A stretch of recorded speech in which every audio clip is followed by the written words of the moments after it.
Day, a day to celebrate women and to bring attention to issues women face on a daily basis. Joining us this afternoon is author and coach Kara Derringer. Kara, thanks so much for joining us today. Let's start with why today is so important.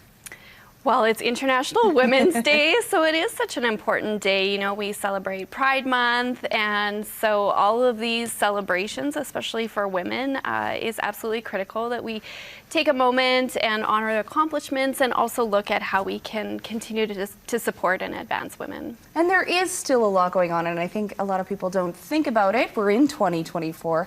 Let's talk about equality in the workplace a little bit. Sure. So, you know, one thing I was just reading up on prior to our interview was, for example, the number of women CEOs in Fortune 500 companies.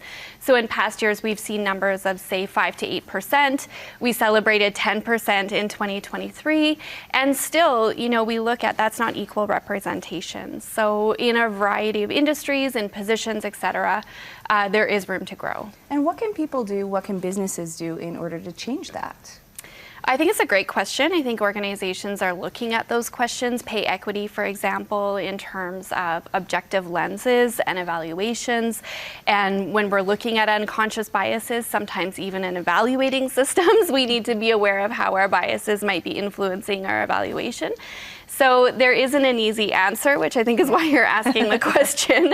At the end of the day, you know, I think supporting women from home, you know, in terms of honoring our commitments at home and our family and our choices to work or not work, as well as holding each other up in the workplace is really important. Yeah, it's a really hard challenge. I know, even personally, just as a working mom, it can be really challenging.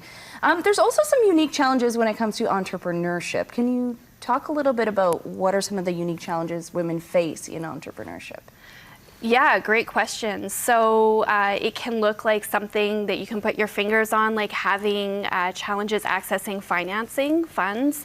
It can be something in terms of, you know, that's even harder to put your fingers on, like social exposure and social networking. So for example, a lot of networking happens for men in a pub or perhaps in a golf tournament. And so women are also looking for ways to be incorporated and honored and integrated into some of these, what we called old boys club.